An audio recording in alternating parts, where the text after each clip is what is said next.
안녕하세요. 정보가 세상을 바꾼다의 인포뱅크입니다. 이번에 전해드릴 내용은 네덜란드 노광장비 수출 일부 규제 반발하는 중국에 대해서 한번 알아보도록 하겠습니다. 여러분의 구독, 좋아요, 그리고 필요하시면 알람 설정까지 부탁드리겠습니다. 지금 네덜란드가 9월부터 대중국 반도체 장비 수출 규제를 실시합니다.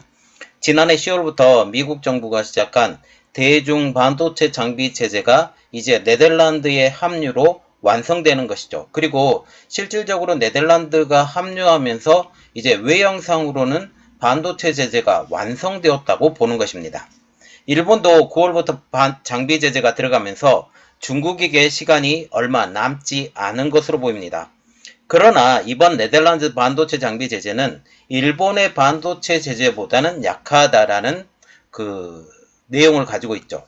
일본은 45나노급으로 반도체 노광 장비를 제재했다면 네덜란드 반도체 제재는 14나노급으로 지난 10월 미국의 제재 수준에 불과하기 때문입니다. 미국도 이제 40나노급으로 반도체 장비 제재 수준을 올리려 준비하고 있는데 이는 네덜란드와의 대화가 더 필요한 상황입니다. 이후에 어쨌든 중국이 받을 타격은 엄청납니다. 이전에는 EUV 노광 장비에 대한 제재를 받았지만 이번에는 DUV 노광 장비 중 불화르곤 이멀전인 이멀전 장비 3개 중 2개가 제재를 받기 때문이죠. 물론 불화르곤 이멀전 장비 중 1개는 여전히 공급을 받고 그 하위 제품은 여전히 공급받을 수 있게 되었습니다. DUV 장비에 들어가는 광호는 브라크립톤, 브라아르곤 있고 브라아르곤에 이멀전 기능을 추가한 브라아르곤 이멀전이 있습니다. 이번 ASML의 수출 통제 제품은 브라아르곤 이멀전 제품 3개 중 2종에 불과한 것이죠. 브라아르곤 이멀전 한 종과 브라크립톤과 브라아르곤을 광원으로 하는 DUV 장비 7종은 여전히 제재 대상에서 제외됐다는 소리죠. 네덜란드 입장에서는 이번 제재로 명분을 지키면서도 ASML의 수익에 큰 타격은 없을 것으로 보입니다. 물론 이번 제재로 중국은 큰 타격을 받은 것은 확실하죠. EUV 노광 장비 수출 제재가 명문화됐고 여기에 이멀전 장비 2종의 수출의 제재로 7나노급 반도체를 만드는 일은 꿈도 꾸지 못했기 때문입니다. 여기에 14나노에서 8나노 제품 생산도 사실상 불가능하게 되었습니다. 그러나 이미 지난 10월 미 반도체 장비 제재 이후 레거시 공정으로 방향을 튼 중국은 큰 문제는 되지 않을 것으로 보고 있습니다. 그럼에도 왜 중국은 발발했을까요? 왜 그랬을까요? 그 이유에 대해서 한번 자세히 알아보도록 하겠습니다. 그러면 이번에 알아볼 내용은 네덜란드 노광장비 수출 일부 규제 반발하는 중국입니다. 드디어 네덜란드가 노광장비 수출에 대한 제재를 발표했습니다.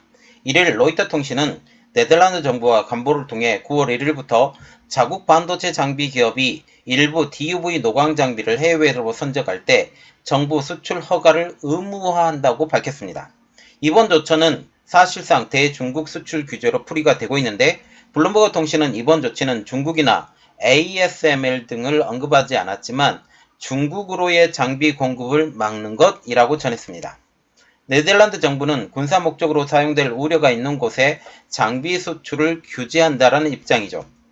리셔 스레이 레마허르 네덜란드 대외무역 개발협력 장관은 국가안보를 위해 이 조치를 단행했다라고 하면서 반도체 장비들이 군사용 목적으로 사용될 가능성이 있다라고 설명을 했습니다. 그러면서 매우 소수의 회사와 모델만 영향을 받을 것이며 중국이 거론되지는 않았다고 덧붙였죠. 여기서 회사 이름은 거론되지 않았지만 전세계 노광 장비의 90%를 점유한 ASML을 겨냥한 조치입니다. 자, 그래서 우리가 조금 더 깊이 알아볼 내용은 미국의 압박에 동참한 네덜란드입니다. 이 의미만으로도 대단하다는 거죠. 이번 네덜란드의 반도체 장비 대중 수출 규제는 미국의 압박 때문이었습니다. 미국은 지난해 10월 반도체 장비 대중 수출 규제를 발표하면서 네덜란드와 일본에게 지속적인 동참을 요구해왔죠. 결국 네덜란드는 지난 3월 DUV 일부 제품에 대한 수출 규제를 예고했고 이번에 이를 공식화한 것뿐에 불과하다는 것입니다. 그럼에도 불구하고 이 의미는 굉장한데, 자, 이것을 조금 알아봐야 돼요. 이번 제재 발표에도 큰 타격이 없을 것으로 보이는 ASML입니다. 이번 수출 제한으로 ASML 그 자체 회사로는 큰 타격이 없을 것으로 보입니다. 이미 중국은 미국의 수출 통제 14나노 이하의 로직 반도체, 18나노 이하의 D램, 128단 이하의 낸드 플래시에 들어가는 반도체 장비에 대한 수출 제한을 하고 있는 상황에서 중국 반도체 업체도 이에 맞춰 레거시 공정으로 전환하고 있기 때문이죠. 특히 이번 수출 제한에 들어가는 제품이 이몰전 방식의 DUV 장비 3종 중 2개 제품인 트윈스캔 NX 시리즈 중 2050i와 2000i 단 2종에 불과하기 때문입니다. 이몰전 방식의 가장 하위 버전인 1980i와 나머지 드라이 시스템 7종의 수출은 계속 된다라는 것입니다. 그래서 지금 이것은 단순히 선언적인 의미밖에 없다라고 보는 게 맞는 것이죠. 자, 지금 미국과 같은 경우는 일본과 네덜란드를 끌어들이기 위해서 반도체에 대한 세일즈를 했습니다. 그 내용을 조금 알아보도록 하겠습니다. 미국은 일본과 네덜란드를 미국의 반도체 카르텔에 넣기 위해 반도체 세일즈를 했습니다. 일본의 대만 및 미국의 반도체 업체를 통해 반도체 공장을 지원을 했죠. TSMC가 2개의 공장을 일본에 짓고 마이크론이 D램 공장 증설, 웨스턴 디지털이 키옥시아 인수와 증설을 계획하고 있습니다. 그래서 D램, 낸드, 그리고 파운드리 부분까지 모두 다 지원이 되는 것이죠. 여기에 라피더스는 IBM의 2나노 기술 지원까지 계획하고 있고 벨기에의 아이맥을 통해서 이 반도체 기술 지원까지 하려고 준비하고 있습니다. 실제로 아이맥과 같은 경우는 미국의 그 제재 아래 있는 회사라고 보시면 되는 거죠. 네덜란드를 끌어들이기 위해서는 유럽에 지원을 했습니다. 독일의 TSMC와 인텔이 파운드리 공장을 만지작거리고 있고 프랑스에서는 글로벌 파운드리가 ST 마이크로와 함께 파운드리 공장 증설에 나서고 있습니다. 특히 네덜란드의 ASML의 ML과 같은 경우는 많은 곳에서 반도체 공장 증설이 일어나면 수익을 많이 벌 수 있기 때문에 이러한 반도체 공장 증설을 통해 수익 유지를 약속한 것이죠. 그래서 네덜란드 입장에서는 지금 그렇게 불만은 없다라고 보시면 되는 것이죠. 그러나 이번 네덜란드, 특히 ASML의 제재 범위에 대해서는 저 개인적으로는 아쉬움이 있습니다. 일본과 같은 45나노급을 기대했기 때문이죠. 그러나 네덜란드의 참여는 아주 큰 상징성을 지니고 있습니다. 이전 EUV 노광 장비의 제한은 비공식적으로 이루어졌지만 이번에는 공식적으로 이루어졌기 때문에 EUV 노광 장비를 받을 방법이 중국 입장에서는 사실상 사라진 것입니다. 이전에 SK하이닉스가 EUV 노광 장비를 중국에 들어오려고 노력을 했었던 가장 큰 이유가 이 비공식적인 EUV 노광 장비의 제한 때문이었습니다. 그러나 미국이 제한을 떡 걸면서 결국 우시로 들어가지 못하게 된 상황이죠. 이는 중국 내 공장을 가지고 있는 어떠한 기업, 외국계 기업이라 할지라도 EUV 장비를 받는 방법이 완전히 사라진 것입니다. 그래서 지금 SK하이닉스와 같은 경우는 이제 DDR5 제품을 만들어야 되는데 우시 공장에서 DDR5 제품을 만들 방법이 이제 완전히 사라졌다. 중국에 더 이상의 반도체 투자는 이제 무의미하다라고 보시면 되는 것이죠. 그럼에도 불구하고 여러 가지 측면으로 볼 때 중국도 별로 손해보는 장사는 아니지만 왜 네덜란드를 그들의 편에 끌어들이려고 했었고 반발을 하느냐. 그래서 반발하는 중국에 대해서 조금 더 알아보도록 하겠습니다. 네덜란드의 반도체 장비 수출 규제 조치 발표에 중국은 반발하고 나서고 있습니다.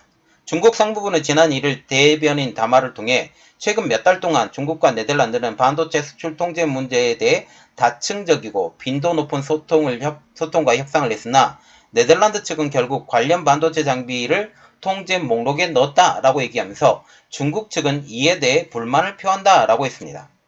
중국은 네덜란드의 이번 조치와 관련해 미국이 다른 나라를 협박해서 중국에 대한 반도체 탄압과 포위를 동참하도록 했다라고 하면서 미국을 향해서도 비난의 목소리를 냈죠. 자, 제가 아까부터 계속 언급해드렸던 것은 지금 네덜란드가 지금 이 정도 수준으로 동참했다 할지라도 중국에게는 그렇게 큰 문제가 없다라고 지금 계속 얘기했습니다. 그럼에도 불구하고 왜 중국은 이렇게 반발하느냐에 대해서 조금 알아보도록 하겠습니다. 중국은 이번 네덜란드 반도체 장비 제재에 크게 손해보는 것은 없습니다. EUV 노광 장비는 이미 들어오지 않은 상황이고 미국의 제재 때문에 이 10나노급 이하의 반도체 개발, 이것은 사실상 물 건넌 것처럼 생각하고 있기 때문이죠. 이미 중국 내에서도 레거시 공정으로 전환을 하고 있기 때문에 큰 문제는 없을 것으로 보입니다. 그럼에도 반발하는 것은 향후 미국의 행보 때문입니다. 미국은 이미 반도체 장비 제재 수준을 14나노 이하의 로직 반도체, 18나노 이하의 D램, 그리고 128단 이하의 낸드 플래시로 한정했습니다. 그런데 일본의 반도체 장비 규제는 이보다 훨씬 더 높은 45나노급이죠. 45나노급이라는 것은 14나노 이하의 로직 반도체를 월등히 뛰어넘는 것이고 18나노 이하의 D램, 특히 DDR4를 전혀 만들 수 없다. 그리고 DDR3도 지금 45나노급으로 올라가면 아득히 먼 옛날이 된다라는 것이죠. 그리고 128단 이하의 낸드 플래시로 지금 한정이 되어 있지만 지금 128단을 물론이고 100단 이상의 낸드 플래시도 만들지 못하는 상황입니다. 미국은 반도체 장비 수준을 지금 40나노에서 45나노급으로 올리려고 일본과 협상한 것처럼 보입니다. 결국 미국의 향후 발걸음에 대한 중국의 반발로 보인다라는 것이죠. 만약 미국이 40에서 45나노 수준으로 제재 수준을 올리면 현재 DDR4는 물론 낸드 플래시 제품 생산에도 타격이 있을 수밖에 없습니다. 여기에 현재 주력으로 키우고 있는 28단 수준의 파운드리도 완전히 무용지물이 되는 것이죠. 미국이 반도체 장비 제재 수준을 올리면 이에 동참을 선언한 네덜란드도 덩달아 제재 수준을 올릴 것이 뻔하기 때문에 중국이 이를 경계해 으르렁거리는 것입니다. 일본 뉴스에서는 향후 미중 관계에 다시 먹구름을 들이웠다라고 평하고 있는데 이미 먹구름이 낀 상황에서 미국이 중국에게 디커플링에서 디리스킹으로 바꾸었으니 잘 알고 처신하라고 말하고 있는 것이고, 이번에 그 국무장관이 가서 말을 했어도 지금 중국에서는 이것에서 시큰둥하는 반응을 보였죠. 가장 큰 이유는 미국의 전체적인 제재 수준이 중국이 원하는 수준이 아니라는 것입니다. 그리고 이번에 또 장관이 간다 할지라도 이 수준을 벗어날 수 없는 가장 큰 이유는 내년에 대선이 있기 때문이죠. 이전에 영상 올려드린 것도 다 그런 이유로 보시면 되겠습니다. 즉, 미국 입장에서는 우리는 정책을 더 바뀔 생각이 없으니 이 정책이라도 받고 디커플링에서 디리스킹으로 받은 이것만으로도 감지덕지하고 따라와 라고 하는 것이죠. 또한 이를 위해 경쟁국인 인도를 이용한다라는 것입니다. 인도와 같은 경우는 지금 중국과 같은 경우는 지방정부, 특히 인프라 건설에 무지막지한 돈을 썼습니다. 인프라 건설에 무지막지한 돈을 썼던 가장 큰 이유는 건설업의 성행을 통해서 모든 사람들이 잘 살자 라고 했는데, 이게 결국 중국 지방정부의 빛으로 다가왔는데 인도를 이제 미국이 이용하겠다라고 얘기를 하게 된 거죠. 지방정부들이 지금 막대한 부채를 지고 있는데 미국 우리의 도움이 없이는 중국 너희는 못 살아가지? 우리가 싫으면 우린 인도를 도와서 인도의 성장을 통해서 그 과실을 한꺼번에 먹을게 라고 말하는 것입니다. 중국을 회유하는 것이죠. 그리고 첨단 산업에 대해서는 너희들은 우리는 포기하는 꼴을 보고 싶어. 그러면서 디리스킹을 하고 있는 것이죠. 통신장비 분야 화웨이 물러가. 너희들은 못해. 이렇게 얘기를 하는 것입니다. 자, 그러면 이러한 여러가지 상황에서 지금 현재 네덜란드의 이번 동참 선언은 굉장히 의미가 있는 것이죠. 미국 정부 주도로 세계 곳곳에 반도체 공장을 짓고 있고, 특히 미국에도 공장을 많이 짓고 있는데, 이것 때문에 너희들의 수익은 한동안 계속될 것이야. 네덜란드 ASML에 지금 이야기를 하고 있고, 2나노 제품, 2나노 노광 제품, 우리 충분히 사줄 수 있는 여러 개 있어. 인텔도 있고, 삼성전자도 여기에 들어올 것이고, 그리고 TSMC도 들어오는데, TSMC와는 또 대만에서 만들고 있고, 이렇기 때문에 다른 곳에 반도체 공장을 짓게 된다면, 특히 인도에 짓게 된다면, 너희들은 이곳에서 충분한 인프라를 통해서 이익을 얻을 수 있는데 뭐가 걱정이야? 들어와. 이렇게 얘기를 하는 것입니다. 이렇게 얘기를 할 때 네덜란드도 다 주판을 두들겼죠. 두들기고 들어와야 되겠다 라고 생각을 한 것입니다. 그리고 현재 미국이 14나노급까지만 제한을 걸었기 때문에 14나노급만 하고 40나노급까지 지금 올리겠다라는 생각을 가지고 있는 건 알고 있어요. 알고 있지만 지금 일본이 지금 45나노급으로 올렸기 때문에 그러면 그 순간이라도 우리가 좀 더 이득을 얻어볼까? 라고 생각을 해서 지금 14나노급으로 했는데 결국 40나노급까지 올라갈 가능성이 크다라는 게 개인적인 생각입니다. 자, 어떻게 진행이 되는지 우리 한번 같이 지켜보고 이번 중국의 반발 어쩔 수 없어요. 미국이 더 제재를 가하기 전에 으르렁 거려야지 어떻게 우리가 힘이 있는 것처럼 보이는데 실질적으로 우리가 볼 때 지금 중국 힘없어 보이잖아요. 어떻게 생각하는지 여러분들의 의견도 또 올려주시고 제가 한번 같이 고민하고 다른 쪽으로 이야기를 해보도록 하겠습니다. 이번 내용은 여기까지 하겠습니다. 저희 내용이 여러분들에게 도움이 됐다고 생각을 하시면 구독, 좋아요 그리고 필요하시면 알람 설정까지 부탁드리겠습니다. 감사합니다.